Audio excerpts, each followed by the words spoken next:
is improved seats on Nigeria's first agricultural television in the capital city of Abuja. Hilda Hamsam Phantom is my name. The National Agricultural Foundation of Nigeria, Women and Youth in Agriculture, organized a seminar recently with the theme of incentivizing women and youth smallholders farmers towards attaining food security in Nigeria.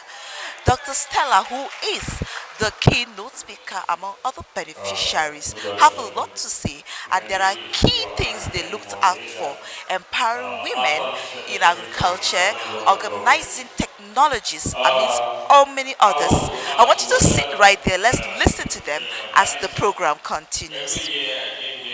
50% of the world's extreme poor live in rural areas and depend on agriculture for their livelihoods. Many of them are involved in micro and small agricultural enterprises.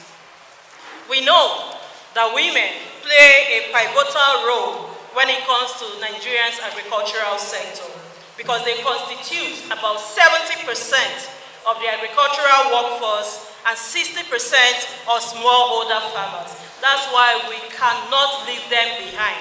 Women, do you agree that nobody should leave you behind?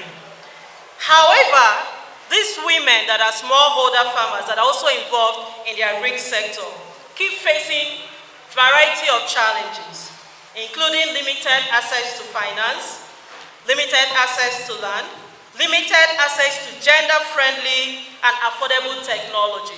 Let me pause here to share one experience from one of our colleagues in the National Gender Steering Committee, AWITA. AWITA is an association of women in trade and agriculture. Interestingly, they are women because they don't have access to processing facility for cassava. They still use knife to peel.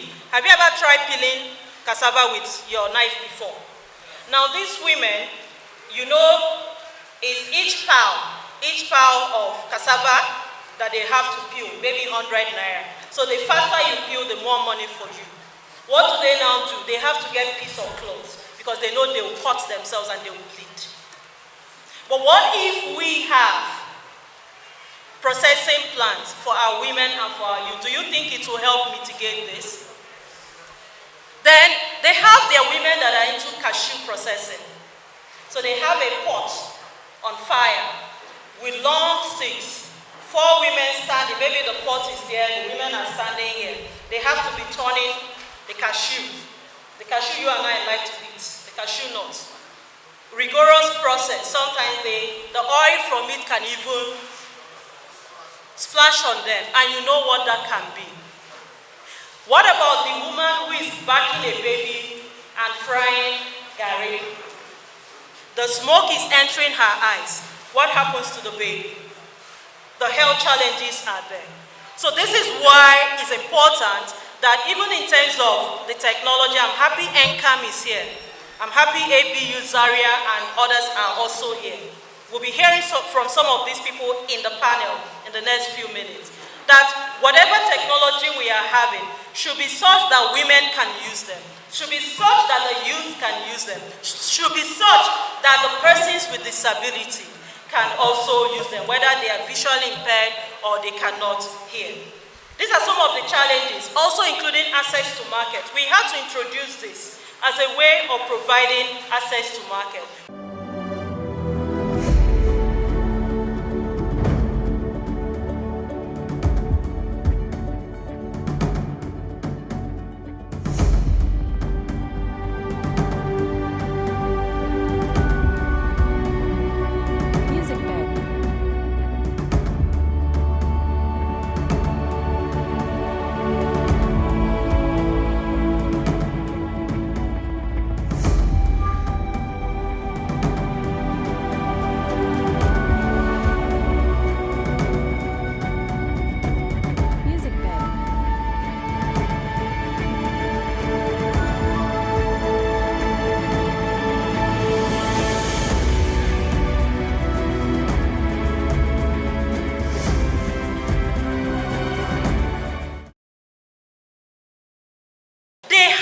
Opportunity to go and display what they sell. What do you think that has done for them?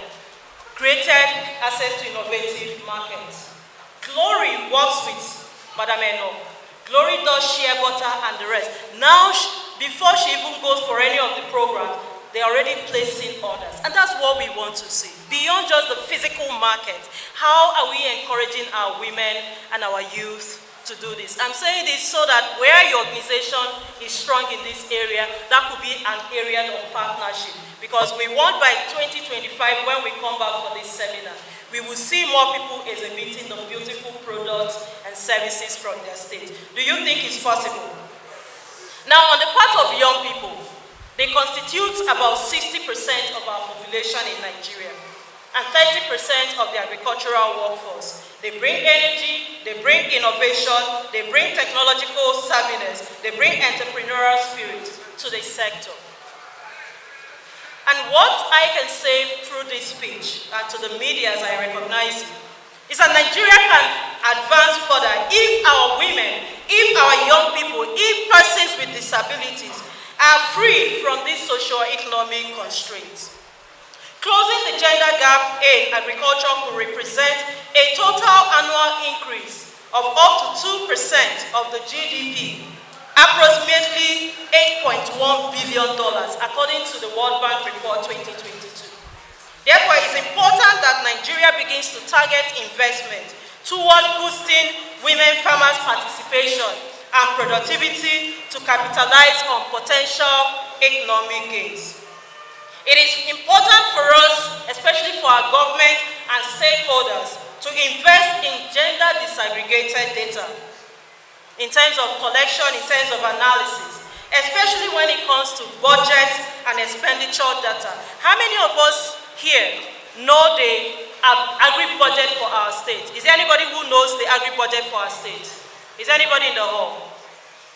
So if we don't know the budget for agriculture for our state, how do we now know what has been earmarked for the women, for the youth, for the persons with disability? Are you aware that you are captured in the budget? So it's important that we begin to raise awareness on this. ActionAid has been leading different stakeholders, including the government, for us to begin to look at the shadow report aspect of the budget so that we know where the gaps are. Where are these monies being released? What are they being used for? How are the women, the youth, the persons with disability benefiting from it? And that's why we have the National Gender Policy in Agriculture.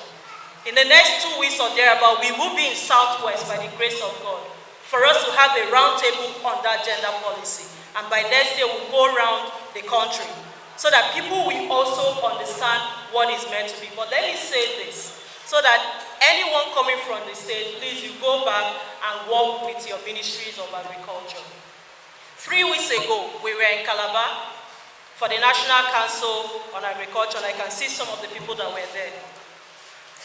The National Gender Policy in Agriculture, they were telling things that we pushed through a memo, that number one, there should be gender budgets. And it was endorsed there as part of the memo. So it's something you need to go and push for with your state. And then each state is meant to have its own state steering committee to implement the policy. And it's meant to be you, different stakeholders. So I've given us some information that you will find useful, that you can also engage. And the good thing is that most of the states are here, participating in the exhibition. So you can meet with them before they go. Today, we are being joined, maybe he will come here shortly to say hi to us before he leaves, by the Executive Governor of Nasarawa State. So these are things that we need to look at, because we need to begin to facilitate analytics and evidence-based policy making. We can't just sit in the comfort of our offices and decide for the women, for the youth that are in the farms.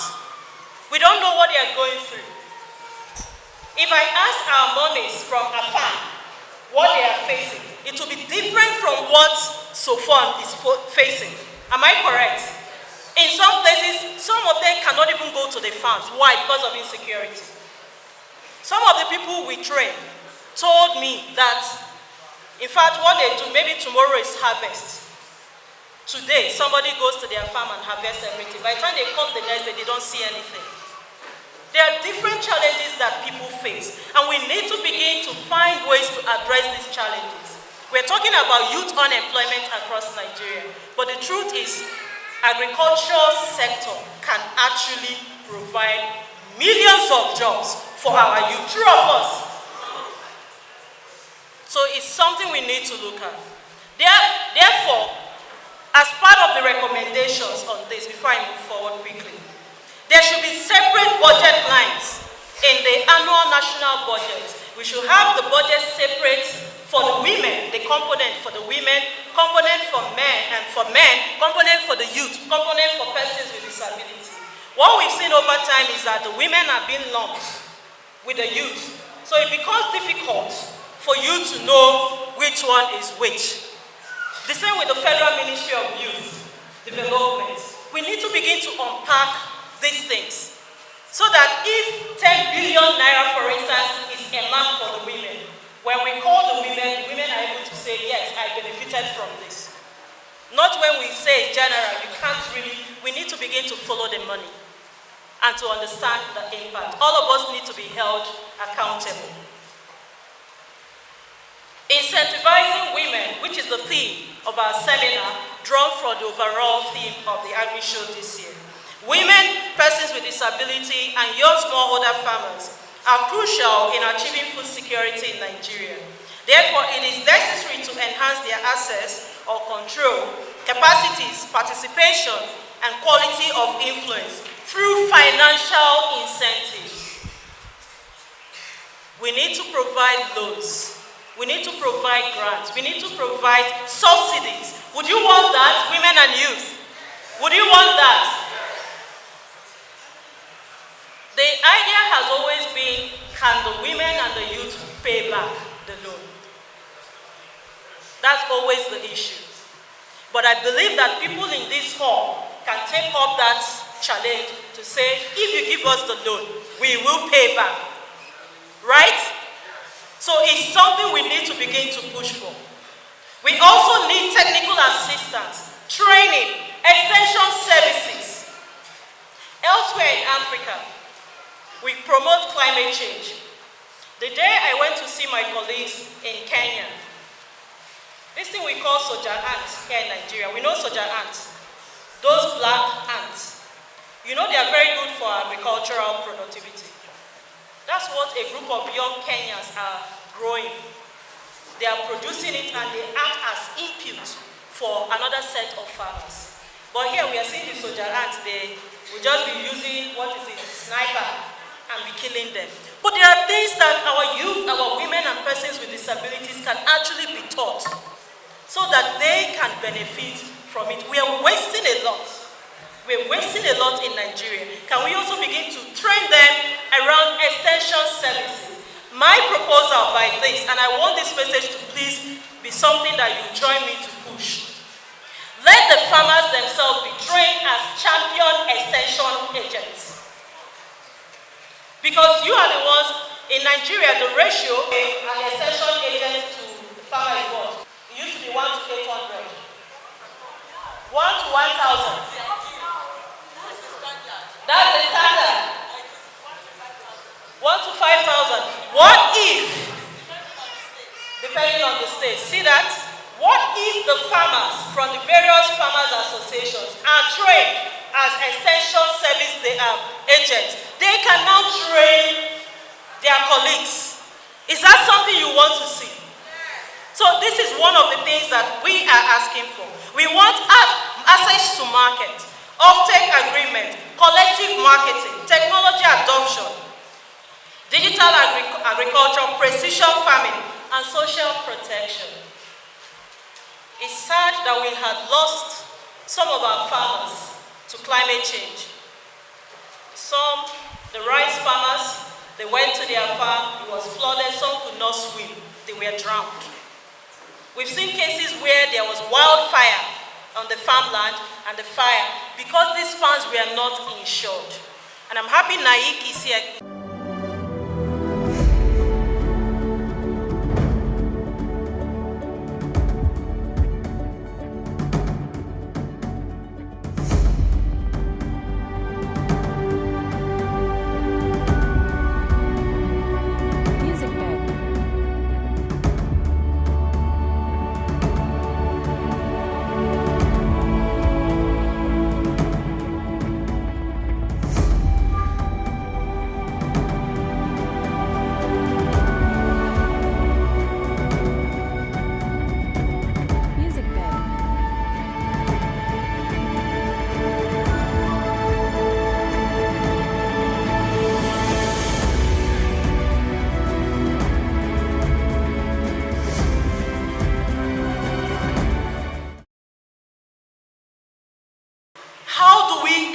securing insurance coverage, insurance protection, not only for the crops, not only for the products and services, but even for the farmers themselves. They are being kidnapped. They are being killed. They are being raped. A 90-year-old woman was raped to death on her farm. These are things we hear. So these insurance are also things. What about pensions? What about health incentives? These are things we want to see. Because enabling youth and women to thrive in the agricultural sector requires two categories of incentives that I will quickly read out. The first one being the targeted and strategic. For instance, when it comes to the women-focused incentives, we want the women to be able to have ownership of land beyond just having access to land. Because they can have access to land, but they cannot do more permanent things on the land. And if they cannot do more permanent things on the land, it will affect our productivity and in turn our yield. So land ownership and tenure security. Even if we can't give land ownership, can they have control to do whatever they need to do when it comes to agricultural production on their land?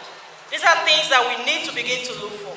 We need to facilitate access to finance and micro-insurance for our farmers, for the women, capacity building, and we need to handhold them. We can't just bring women together, do one-day training and say we've trained them. That's not enough. They need post-training mentoring. They need to be handheld so that you work with them to understand where the challenges are. Is it with registration, with NAFDAC, with SON? Where are the challenges? Handhold them. These are things we want to see. For the youth, we need to promote agricultural entrepreneurship training, access to innovative finance, youth-friendly technology, apprenticeship. We can borrow this from our brothers and sisters in Southeast. Apprenticeship model is now being adopted across Africa. Nigeria should not be left behind. It's different from incubation, it's different from mentoring.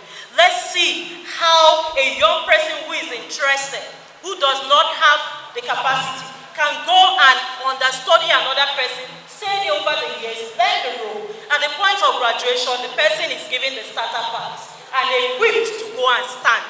That is only when you and I can probably say, yes, we are really doing the right thing in the agri sector. Volunteerism. I started as a volunteer at the age of 5. And I can tell you that volunteerism is one of the biggest ways that we can also get our youth to capacitate themselves.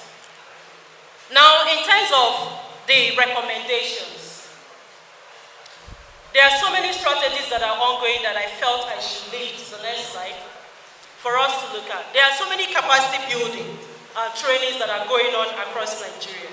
But please, let these capacity building trainings be target specific. We can't just imagine all of us here, we say we are doing training. We can't address the needs of everybody. So if we say we are training the youth, let's know what category of youth we are training so that we know the language that will be used for the training. We know the needs of the youth that we need to focus on. The same thing with financial inclusion. We need to facilitate access to credit, savings and insurance. The women are doing this a lot. Savings group. I have not really seen youth groups that are formed into savings group. We need to encourage the cooperative model so that from there they can be taught how to be business plan ready for investors who want to invest in them. Then input subsidies. Sometimes we've seen that the kind of seeds that are being given to the farmers don't necessarily address their needs. Sometimes the seed meant for another topography that is being given to them. And so it comes as stone. To them is useless. So when we are giving inputs to our farmers as subsidies, let's also bear in mind the people we are giving it to. What is the climate of that environment that we are doing it? My call to action. I invite all of us to collectively commit to empower our women, to empower persons with disability, and our young smallholder farmers. Because together we can improve food security, enhance livelihoods, and drive economic growth. At the opening ceremony yesterday, the chairman of the Board of Trustees of NAFON and who also is the national president for All Farmers Association of Nigeria, said that the dream is that by 2025, Nigeria will be food secure. Can I ask you, do you think it's a good dream? Is it realistic? But it can only work when all of us work together. So to our policy makers, represented here by various institutions, I enjoin you to develop policies that promote land ownership and tenure security for both our women, young persons, and people with disability. We need to establish specialized financial institutions for smallholder farmers. We need to implement contest and target-specific training programs, enhance access to market. And before we do any training, we need to do a needs and capacity gaps assessment, so that we don't go training them. Sometimes we go to train farmers, they are telling you, but these other people have come to train us on this same thing. So before we go, let's find out what exactly are the gaps. How can we come in and do it in such a way that everybody is benefiting from this? To the private sector, donor organizations and financial institutions, I invite you to invest in agricultural technology and digitalization, to provide microinsurance services for smallholder farmers, and to establish market linkages and offtake agreements.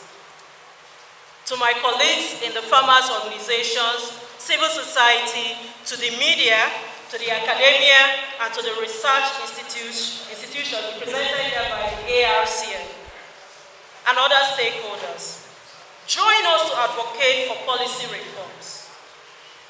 Join us to provide capacity building and training programs, as well as support social protection and safety net for smallholder farmers, particularly women, youth, and PWDs. In conclusion, I would like to emphasize that empowering women, PWDs, and smallholder farmers is critical for our beloved country. On a lighter note, I would like to invite you to join us to celebrate a great milestone. Exactly 16 years ago, today, as a fresh NYSC graduate, I bettered to the glory of God Fresh and Young Brains Development Initiative. So the organization is 16 years today, November 27. And since it started on November 27, we've been championing youth and women volunteerism and development.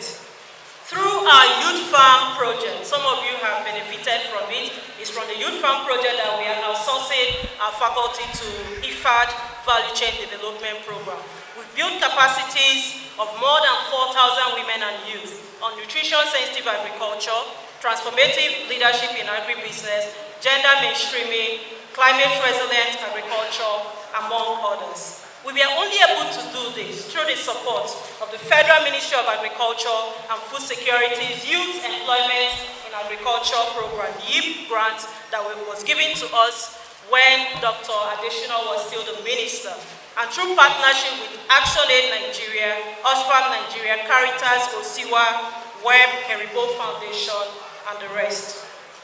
I'm excited to mention at this point that our sourcing model with the federal government of Nigeria, International Fund for Agricultural Development, IFAD-assisted Value Chain Development Program, we have been able to train many farmers. Some, when they started, we are thousandaires. Now they are millionaires through the VCDP, the IFAD program. At the continental level, we have been engaging with the African Union in terms of developing its agribusiness youth strategy, the digital agriculture strategy, and the ongoing post-Malabo consultation process. And currently, I sit on the panel representing youth and women across Africa. And I will want at this point to appeal to organizations that have funding to support the women and youth to be projected at the AU level to please reach out to me. I can find a way to get your people to go if you can fund them directly to go, so that the world can also see what they do and they have opportunity to learn from what the others are doing. So at this point, I would like to appreciate the leadership of the National Agricultural Foundation of Nigeria giving to us, NAFON, to initiate and organize this alongside the All Farmers Association of Nigeria, represented here by the FCT chairperson, Mrs. Perpetua Okafor. And then we have the Agri Research Council of Nigeria, represented here by Mrs. Alice Fabigi, and all the other partners for the support you've given to us. I wish to end by extending my deepest appreciation to all of you. Leaving your state to come here, leaving your home to come here, it is not something we joke about. We appreciate you, and I want you to please appreciate yourself. It has been an interesting episode of the program where women are encouraged, of course, to contribute to food security. This is how we're going to end the program, Improve States, on Nigeria First Agricultural Television. I am Hilda Hamson Phantom, urging you to watch more of our programs. Stay tuned and let's all put our hands together to kick hunger off and, of course, help and support our women in agriculture and, of course, our disabilities among the society.